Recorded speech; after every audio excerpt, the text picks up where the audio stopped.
नमस्कार दोस्तों, बेटू की कहानी में आपका स्वागत है।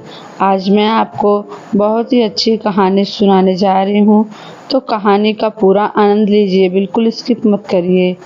देर न करते हुए चलिए अपने कहानी को शुरू करते हैं। आज 20 दिसंबर 2016 है। बबीता ऑफिस नहीं गई, मन नहीं हुआ। बस यूं ही अपने फ्लैट की बालकनी से बाहर देखते हुए एक जन सैलाब सा दिखता है बबीता को, पर उसके मन में तो एक अस्थाई सा अकेलापन बस गया है, जिसे गोवा की दिन भर की चहल पहल, रोशनी भरी बातें भी खत्म नहीं कर पाती। कहने के लिए तो गोवा रोमांस, ग्लैमर, फैशन हमेशा शान वाली जगह समझी जाती है, पर बबीता को यहाँ बहुत अकेलापन महसूस होता है। फरवरी में बबीता दिल्ली से यहाँ गोवा नई नौकरी पर आई थी। वह 1 बेडरूम फ्लैट उसे ऑफिस की तरफ से ही मिला है। आने के समय वह इन नई दुनिया में अपनी जगह बनाने के लिए, जीवन फिर से जीने के लिए जितनी उत्साहित थी, वह उतनी ही स्वयं को अकेला महसूस करने लगी है। बिल्डिंग में किसी को किसी से लेना देना है नहीं। अपने फ्लोर पर बाकी 3 फ्लैट्स के निवासी उसे लिफ्ट में ही आते जाते दिखते हैं। किसी ने कभी पूछा ही नहीं कि नई हो, अकेली हो, कोई ज़रूरत तो नहीं। बबीता ने फिर स्वयं को अलमारी पर बने शीशे में देखा। वह 35 साल की है, पर लगती नहीं है। वह यह जानती है वह सुंदर, स्मार्ट, उच्च पद पर आसीन है। पिछली 20 दिसंबर का सच सामने आने पर सब कुछ भूलने के लिए उसने यह जॉब ज्वाइन किया है। बबीता को लगा उसे आज ऑफिस चले ही जाना चाहिए था। क्या करेगी? पूरा दिन घर पर रहकर ऑफिस में, काम में सब भूली रहती। अच्छा होता वह फिर बालकनी में रखी चेयर पर आकर बैठ गई। निधि बाई सुबह आती थी, खाना भी बनाकर रख जाती थी। आज उसका मन नहीं हुआ है कुछ खाने का, सब ज्यों का त्यों रखा है। थकी थकी सी आंखों को बंद करके उसे राहत तो मिली, पर बंद आंखों में बीते 18 साल किसी फिल्म की तरह घूम गए। सरकारी अधिकारी मोहित से विवाह कर बेटे संतोष की मां बनकर वह अपने सुखी वैवाहिक जीवन का पूर्ण रूप से आनंद उठा रही थी। वह खुद भी दिल्ली में अच्छे जॉब पर थी, सब कुछ अच्छा चल रहा था, पर पिछले साल की नोटबंदी की घोषणा ने उसके घरौंदे को तहस नहस कर दिया था। नोटबंदी की घोषणा होते ही उसके सामने कितने कड़वे सच के पर्दे उठते चले गए थे। उसे याद है 20 दिसंबर 2016 की शाम वह मोहित और संतोष के साथ डिनर कर रही थी। टीवी चल रहा था। नोटबंदी की खबर से मोहित के चेहरे का रंग उड़ गया था। संतोष आगरा में बोर्डिंग में रहता था। 2 दिनों पहले ही वह घर आया था। खबर चौंकाने वाली थी। आर्थिक पूर्ण से रूप से घर की स्थिति खासी मजबूत थी, पर मोहित की बेचैनी बबीता को बहुत खटकी थी। मोहित ने जल्दी से कार की चाबी उठाई थी। कहा था, कुछ काम है, अभी आ रहा हूँ। तुम्हें क्या हुआ? इतने परेशान क्यों हो? बस कुछ काम है। बबीता को सारी सच्चाई बाद में पता चली थी। मोहित के माया नाम की युवती से अवैध संबंध थे। माया के कहने पर बाकी खर्चों का प्रबंध मोहित ही करता था। मोहित के पास काफी काला धन था, जो उसने माया के फ्लैट में ही छिपाया हुआ था। उसने ईमानदार, सिद्धांत प्रिय बबीता को कभी अपने इस काले धन की जानकारी नहीं दी थी। वह जानता था कि बबीता यह बर्दाश्त नहीं करेगी। उस दिन मोहित सीधे माया के पास पहुंचा था। माया को उस पैसे को खर्च करने के लिए मना किया था। माया सिर्फ दौलत, ऐशो-आराम के लिए मोहित से चिपकी हुई थी। मोहित का पैसा वह अपने घर भी भेजती। रहती थी। मोहित काले धन को ठिकाने लगाने में व्यस्त हो गया। माया को अपने भविष्य की चिंता सताने लगी थी। उसने मोहित से छिपाकर 2-3 एजेंट से बात भी कर ली थी, जो कमीशन लेकर रुपए जमा करवाते और बदलवाने के लिए तैयार हो गए थे। उसमें से एक सीबीआई का एजेंट था। माया की मूर्खता से मोहित और माया को गिरफ्तार कर लिया गया था। दोनों का प्रेम संबंध बबीता के सामने आ चुका था। इस पूरी घटना से बबीता शारीरिक और मानसिक रूप से इतनी आहत हुई थी कि वह सब से रिश्ता तोड़कर यहाँ गोवा में नई नौकरी ढूंढकर शिफ्ट हो गई थी। उसके माता पिता थे नहीं। भाई भाभी और सास ससुर ने जब पति पत्नी संबंधों और पत्नी धर्म पर उपदेश दिए तो उसे बड़ी कोफ्त हुई थी। एक तो भ्रष्ट पति, उस पर धोखेबाज बेवफा भी नहीं सहन कर पा रही थी। वह संतोष समझदार था, पर समझ गया था बबीता बेटे के संपर्क में रहती थी। मोहित से तलाक लेने के लिए उसने अपने वकील से पेपर्स तैयार करवाने के लिए कह दिया था। वह आज की औरत थी। पति के प्रति पूरी तरह समर्पित रहने पर भी उसका दिल टूटा था।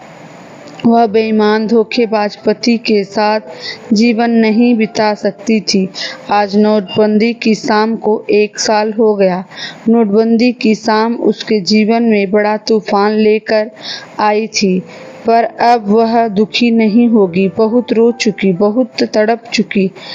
अब वह परिवार बिखरने का दुख ही नहीं मनाती रहेगी।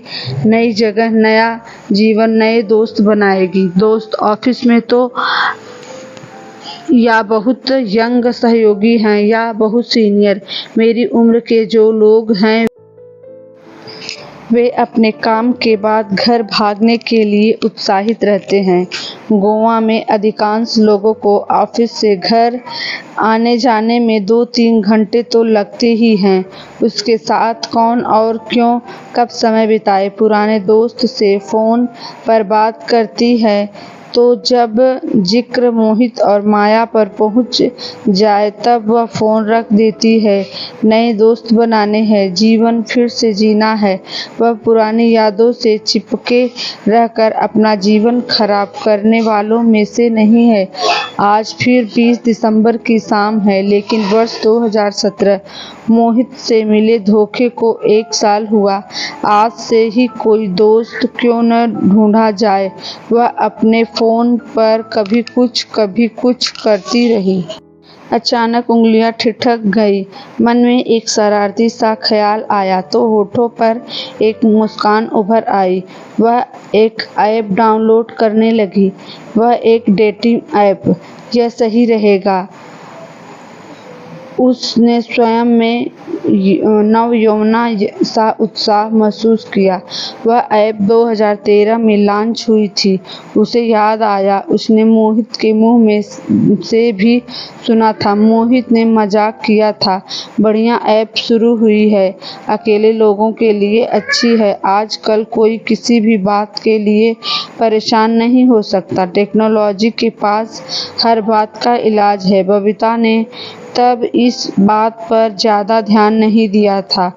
वह अपने परिवार काम में खुश थी। डेटिंग ऐप के बारे में जानने की उसे कहाँ ज़रूरत थी। अब तो अकेलापन दूर करना है, यही सही। अब वह देख रही थी पहला डेटिंग ऐप जहां उसे दूसरे यूजर्स के फ़ोटो में चुनाव के लिए डेटिंग मोशन यूज करना है। अच्छे लग रहे मैच के लिए राइट दबाना, आगे बढ़ते के लिए लेफ्ट। बबीता के चेहरे पर एक अरसे बार मुस्कुराहट थी। वह एक के बाद एक फ़ोटो देखती गई। एक फ़ोटो पर उंगली ठहर गई।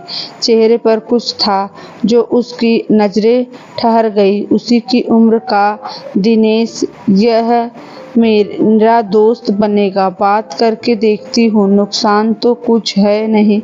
बबीता ने ही संपर्क किया। बात आगे बढ़ी। दोनों ने एक दूसरे में रुचि दिखाई। फ़ोन नंबर का आदान प्रदान भी हो गया। दिनेश का फ़ोन भी आ गया। उसने अपना पूरा परिचय बहुत ही शालीनता से बबीता को दोबारा दिया, बताया कि वह भी तलाकशुदा है, कानपुर में उसका ऑफिस है, अकेला रहता है। दिनेश के सुझाव पर दोनों ने मिलने की जगह तय कर ली। गोवा कैंटीन जाने का यह बबीता का पहला मौका था। मंगलवार की शाम वह अच्छी तरह से तैयार हुई। ढीला सा व्हाइट टॉप पर छोटा प्रिंट ब्लैक जींस में वह काफ़ी स्मार्ट लग रही थी। गोवा कैंटीन के बाहर ही हाथ में फूल लिए दिनेश खड़ा था। दोनों ने बहुत ही शालीनता से मुस्कुराते हुए एक दूसरे को हाय कहा। बबीता की आकर्षक मुस्कुराहट दिनेश के दिल में अपनी खास जगह बनाती चली गई। अब तक वे दोनों फ़ोन पर काफ़ी बातें कर चुके थे। गोवा कैंटीन के इंटीरियर पर नज़र डालते हुए बबीता ने कहा, काफ़ी अलग सी जगह है न? मैं यहाँ अक्सर आता हूँ, मेरे ऑफिस से पास ही है, दिनेश ने कहा। उसी समय एक वेटर मेन्यू कार्ड दे गया तो बबीता बोली, फिर तो आज आप ही ऑर्डर कीजिए, क्योंकि यहाँ के खाने में आपको अंदाज़ा भी होगा। ठीक है, फिर आज मेरी पसंद का खाना खाना। बबीता को अंदाज़ा हो गया था। वहाँ के वेटर्स दिनेश को अच्छी तरह पहचानते थे। दिनेश का सहज सरल व्यक्तित्व बबीता को प्रभावित कर गया था। दिनेश उसे बहुत अच्छा लगा था। खाना सचमुच जायकेदार था। बबीता ने दिल से दिनेश की पसंद के खाने की तारीफ की। दोनों फिर इस ऐप की बात पर हंसने लगे थे। दिनेश ने कहा, जानती हो बबीता, पहले मैं ऐसी ऐप्स को मूर्खतापूर्ण चीज़ें समझता था। उस दिन मैं पहली बार ही यह ऐप देख रहा था और पहली बार ही तुमसे बात हो गई। फिर उसके स्वर में अचानक उदासी का पुट आ गया। जीवन में अकेलापन तो बहुत अखरता है। देखने में तो गोवा में खूब चहल पहल है, कोई कोना खाली नहीं, भीड़ ही भीड़, पर मन इस भीड़ में भी कितना तन्हा रहता है। हाँ, सही कह रहे हो, बबीता ने गंभीरतापूर्वक कहा। उसके बाद दोनों अपने जीवन के अनुभव एक दूसरे से बांटते चले गए। दिनेश की पत्नी महिमा विदेश में पली बढ़ी थी। विदेश में ही एक फंक्शन में दोनों मिले थे, पर महिमा भारतीय माहौल में स्वयं को जरा भी ढाल नहीं पाई। दिनेश अपने माता पिता की इकलौती संतान था। वह उन्हें छोड़कर विदेश में नहीं बसना चाहता था। दिनेश और महिमा की बेटी थी महिमा, नीलम, उसे भी अपने साथ ले गई थी। दिनेश के माता पिता का अब देहांत हो चुका था। वह अब अकेला था। बबीता की कहानी सुनकर दिनेश ने माहौल को हल्का करते हुए कहा, मतलब पिछले साल नोटबंदी ने सिर्फ आर्थिक रूप से ही नहीं, भावात्मक पारिवारिक रूप से भी लोगों के जीवन को प्रभावित किया था। वैसे अच्छा ही हुआ ना, नोटबंदी का तमाशा न होता तो तुम्हें मोहित की बेवफाई का पता भी न चलता। हाँ, यह तो है, बबीता मुस्कुरा दी। पहले मुझे भी नोटबंदी के नाटक पर बहुत गुस्सा आता था, पर अब तुमसे मिलने के बाद सारा गुस्सा खत्म हो गया है। एक बड़ा फ़ायदा तो यह हुआ है कि हम आज यूँ मिले, वरना तुम दिल्ली में ही रह रही होती, मैं यहाँ अकेला घूम रहा होता। बबीता हंस पड़ी। एक नोटबंदी कारण हो गया और दूसरी यह डेटिंग ऐप। कभी सोचा भी नहीं था कि किसी से कभी ऐसे मिलूंगी और दिल खुशी से भर उठेगा। कई महीनों की उदासी जैसे आज दूर हुई है। बिल बबीता ने देने की जिद की, जिसे दिनेश ने बिल्कुल नहीं माना। बबीता ने कहा, ठीक है, अगली बार नहीं मिलूंगी, देखते हैं। दिनेश मुस्कुरा दिया, फिर पूछा, कोई मूवी देखें? हाँ ठीक है। बबीता का तन मन आज बहुत दिनों बाद खिलखिला सा था। दोनों का दिल इस ताज़ी ताज़ी खुशबू से भरी दोस्ती को सहर्ष स्वीकार कर चुका था। दिनेश ने अपनी कार स्टार्ट कर गाना लगा दिया था। अजनबी तुम जाने पहचाने से लगते हो। यह बड़ी अजीब सी बात है, फिर भी जाने क्यों अजनबी। बबीता ने सीट बेल्ट बांध सिर सीट पर टिका लिया था। बबीता गाने के बोल में खोई सोच रही थी। इतने दिनों की मानसिक यंत्रणा, अकेलेपन के बाद वह जो आज आगे बढ़ रही थी, उसे लेश मात्र भी संकोच नहीं है। दिनेश के साथ जीवन का सफ़र कहाँ तक होगा, यह तो अभी नहीं पता, वक्त ही बताएगा। पर आशा है कि अच्छा ही होगा, और अगर नहीं भी होगा तो कोई बात नहीं। वह किसी बात का शोक नहीं मनाएगी, उसे खुश रहना है। वह आज के बारे में सोचना चाहती है बस। और आज नए बने सौम्य सहज दोस्त का साथ मन को सुकून पहुंचा रहा था। वह खुशी थी।